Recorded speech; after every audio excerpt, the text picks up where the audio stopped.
Hello, welcome.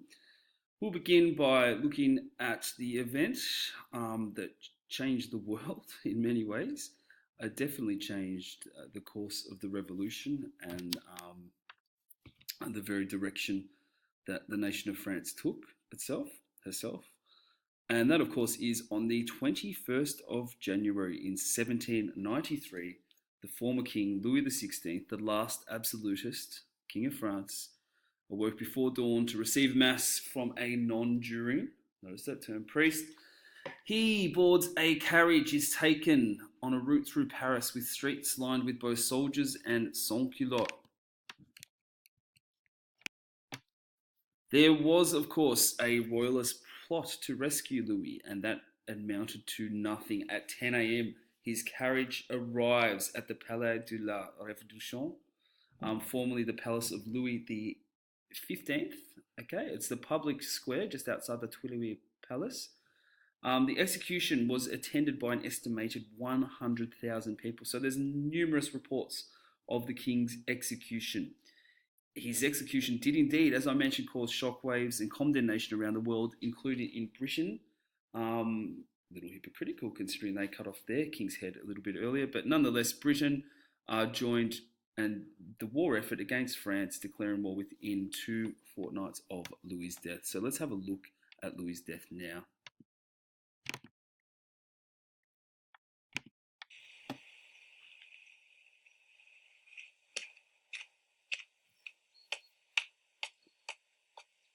Ce n'est pas nécessaire, monsieur.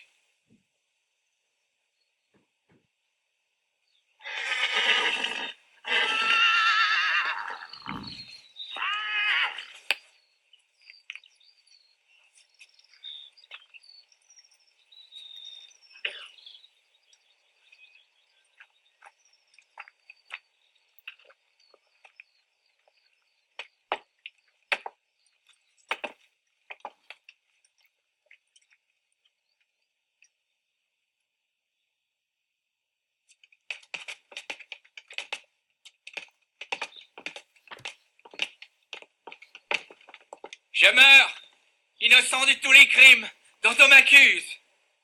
Je pardonne à ceux qui sont coupables de ma mort. Et je prie Dieu pour que le sang que vous allez répandre ne retombe jamais sur la France.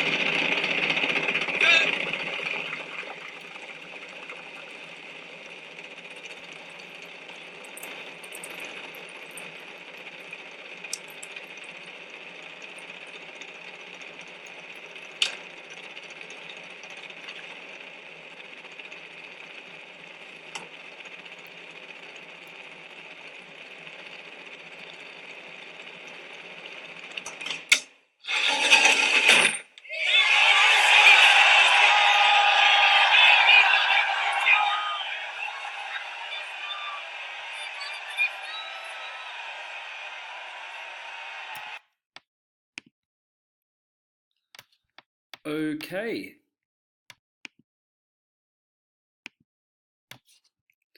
So we have, of course, Louis being executed. If you have a look at the image over here, this is from a previous journée. Okay, you can see the power of the sans-culotte. And this is Louis just before his execution, trying to address the 80 to 100,000 people that were watching. Okay, let's recap. How does the experience of international war work to radicalize the revolution? I've spoken to you about 1972 being a very interesting year in the fact that it starts off in a unique way, and by the end of 1792, the revolution, I would say, the direction of the revolution is radical. Okay.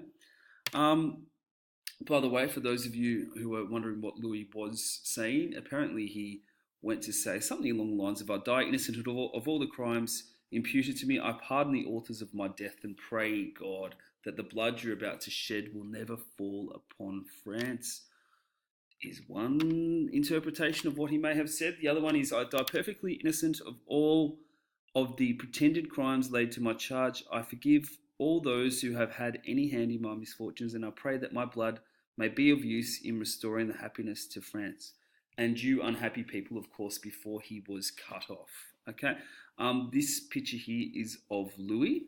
Okay, This is his being separated from his family when they have been interred in the temple prison. Okay. Um, and I just want you to think that some of the questions for area of study 2 on either the exam or your coming SAC could be along the lines of explain how the trial and execution of Louis influenced the development of new society in France. Okay. All right. So overall, you have these overarching questions from the study design, including how did the consequences of revolution shape the new order? Pardon me. How did the new regime rather consolidate its power? How did the revolution affect the experience of those who lived through it? And to what extent was society changed and revolutionary ideas achieved? Now, society's changed very much so from the death of the king. Okay, we see, of course, there is an end to monarchy, absolute monarchy. Okay, that existed prior to the revolution itself, and of course, the form of monarchy brought about by the liberal bourgeois, the moderates, in the 1991 constitution. Again, of course, from the study design, we can have a look at this section as well. So the challenges the new regime faced in attempting to consolidate power, including hostility of foreign powers, the outbreak, of course, of the war. Again, they seem to flow into each other. Internal divisions over the aims of the revolution, the abolition of absolute monarchy, so that's a point that's definitely addressed by the death of Louis, and the introduction of popular sovereignty and representative government, particularly for the more radical Constitution of 1793. But we'll come to that later on. Okay. What we need to think about is how did this happen, and how did this happen rather? And the answer lies in the fact that who controls Paris, okay, controls the outcome of the nation and the revolution. And at this point in time, we see feuilletons who are now seen as traitors, okay, or even royalists. They are arrested, and many of them are later executed, okay. Over the course of the revolution, there is a name change to the National Convention, where eventually they do abolish the division between active and passive citizens, okay? And that shows that there is a strong push for that from, in particular, the Paris or the Insurrectory Commune, okay, and the sans-culottes themselves. There's a declaration was spoken about that all refractory priests leave France, and we looked at the fact that this leads into a de-Christianization campaign later on. All feudal dues are abolished, okay? The lands of the emigres are sold, okay? And other changes such as divorce are allowed. But there are radicals, okay, or those with more radical ideas that actually become in control of the National Convention. And of course, famously, one of the most poignant points was when Saint-Just, who's betrayed to have gotten up and asked for the trial and execution, or at least the trial of Louis, and they go forward with this. I'll show you that in a minute, okay? So on December 1792, the convention placed Louis on trial. The king is presented with 33 charges, okay? Referring to betrayal, sabotage, and interestingly, failure of leadership. Let's have a look at those declaring Louis should go on trial. And here is Saint-Just, the handsome devil. Juste, je représente le département de l'Aisne. Monte à la tribune, citoyen Saint-Just.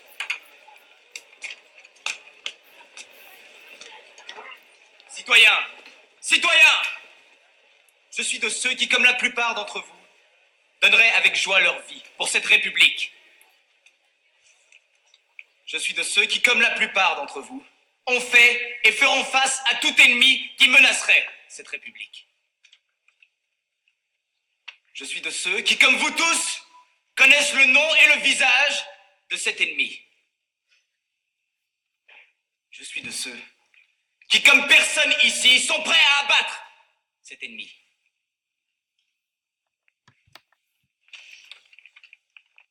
Tant qu'il vivra, Louis Capet sera un signe de ralliement pour les traîtres qui continuent de se cacher parmi nous, et pour tous les ennemis qui attendent à nos frontières le moment de nous écraser. Au nom de tout ce que nous avons accompli, nous ne pouvons pas faiblir.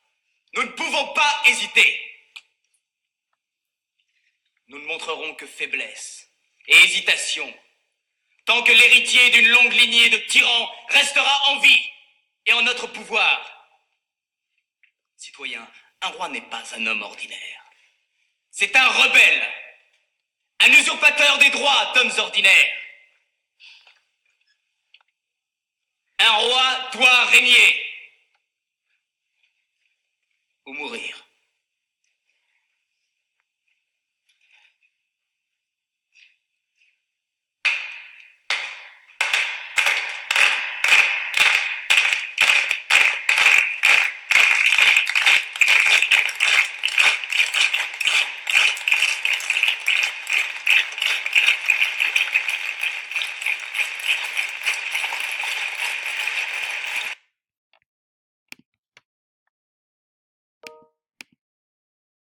Okay, so Louis' trial execution. So, as we've seen there, we had Saint-Just get up and demand that Louis be put on trial. You'll see awkwardly at the end, you've got Brissot and the Girondins who actually do not want Louis to be put on trial. They're probably a little bit worried about the repercussions of what would happen if that was the case. So he's faced with charges. To be honest, we've seen that the fate of Louis was probably decided at the earlier Journée, the attack on the palace itself. Okay, and that of course is when Louis and his family had to take refuge in the chamber of the assembly at the time. Okay, later on, the king is moved to the temple.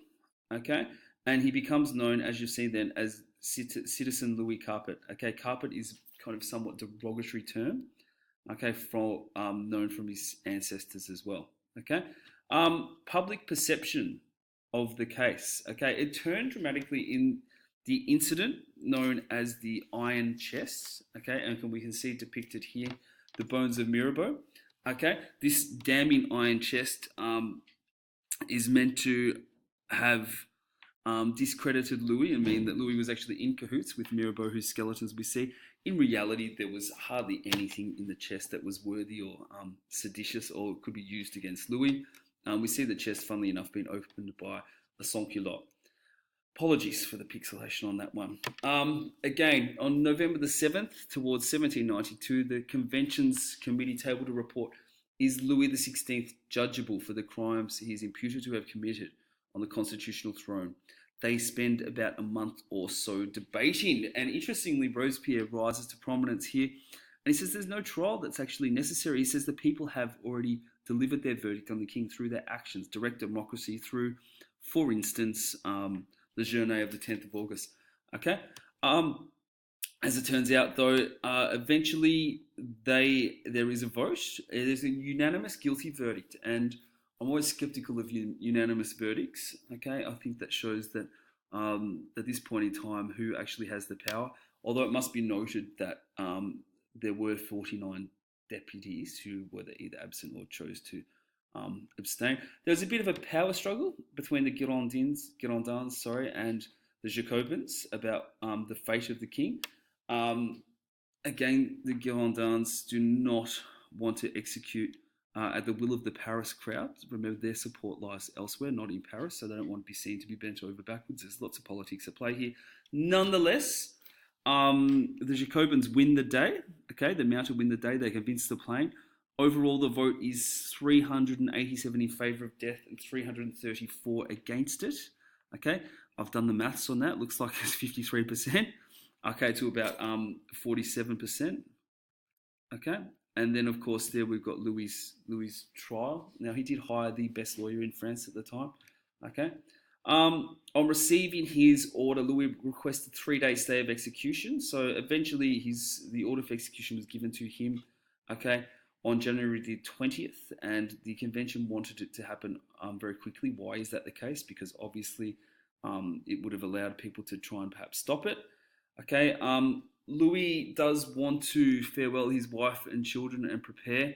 Okay, he was granted a final visit from his family, but all the other offers were refused. And yes, on the morning of January 21 in 1793, Louis had his head chopped off, famously depicted here. You can see the little picture of the sans-culotte, the Phrygian bonnet down below. Okay, Louis had his hair chopped off prior to the execution. And yes, that's Sanson, the executioner, holding Louis' head for the surrounding 80 to 100,000 Parisians to see and cheer and get excited about. That's Louis' execution, the start of the Reign of Terror.